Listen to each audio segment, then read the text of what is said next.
D'accord. J'ai un dernier mail pour vous, Yves Bertrand, où on revient sur cette affaire. C'est Frédéric d'Aix-en-Provence qui dit, dites donc, pourquoi est-ce qu'on a arrêté de parler de cette affaire de ministre soi-disant pédophile, Yves Bertrand? Réalité, fantasme, vérité? Auquel cas, il faut le dire au grand jour aujourd'hui si la République a en son sein un ministre pédophile. Attendez, je vais quand même vous répondre là sur ça. C'est un sujet presque d'ordre sociétal. Je n'ai jamais attaqué l'homosexualité. Par contre, je trouve qu'un pédophile, un vrai pédophile, c'est-à-dire quelqu'un qui a des relations sexuelles avec des mineurs, et plus le mineur est jeune, et plus c'est grave, à mon avis. Il est du devoir de tout citoyen, ou de tout, en tout cas responsable de l'ordre, de dénoncer les faits. Voilà. Alors, et il y en avait un ou pas, Yves Bertrand? Parce que ça veut dire que vous n'avez pas fait votre devoir à ce moment-là. À mon avis, si on fait le pourcentage de pédophiles, ça il faudrait demander aux médecins psychiatres. Non, c'est Yves Bertrand à leur place. Non, mais ne bottez pas en touche. Si vous aviez des fiches sur un ministre qui avait effectivement des relations avec des mineurs, vous n'avez pas fait votre boulot de police avec un grand P, comme vous le disiez il y a une minute.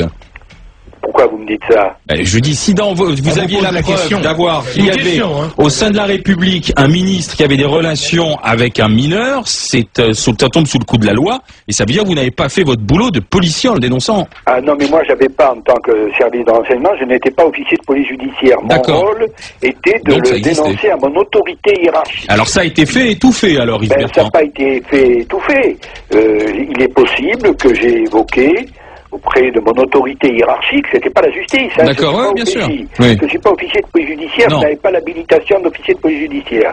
Donc il est possible, probable, que verbalement j'en ai rendu compte à mon autorité hiérarchique. Je dis bien mon autorité hiérarchique. D'accord. Je n'en dirai pas plus. Merci Yves Bertrand. Merci Bertrand. Merci Yves Bertrand.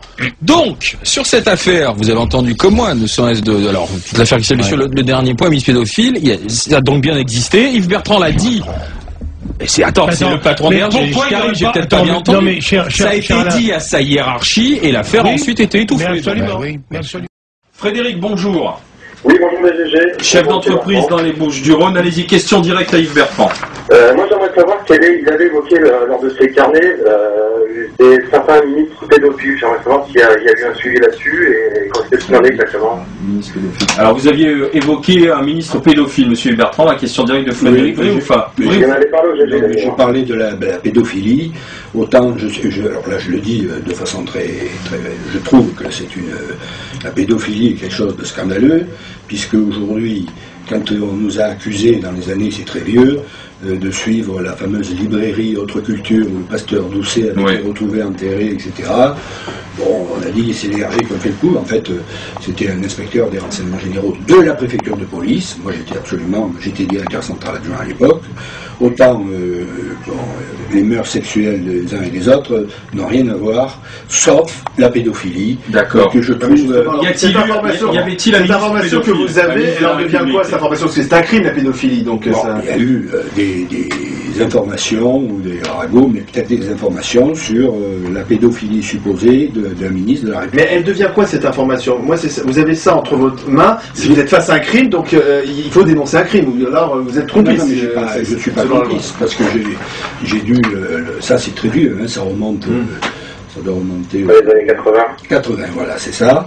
Donc évidemment, j'en ai fait une relation verbale. Oui, on a tous des noms, oui, mais ça s'arrête là. Ça s'arrête là. Il n'y a pas eu de poursuite pénale. Comment l'expliquez-vous? Oui, s'il était vraiment pédophile. Il n'y a pas eu de poursuite pénale, non. Il n'y a pas une enquête qui est faite pour vérifier au moins les informations? Non, mais je dois vous dire que cette information ne m'avait pas été fournie par n'importe qui. Donc elle était fondée. Et sauf qu'ils n'étaient pas saisis du dossier, les deux magistrats en question, qui m'avaient parlé de ça. Deux magistrats qui vous parlent de ça, vous êtes obligés de la rendre compte. Mais c'était à eux à faire le... Puis ils n'étaient pas saisis de l'affaire. D'accord. Donc on a étouffé l'affaire dans l'œuf. Mais c'est pas moi, c'est pas vous.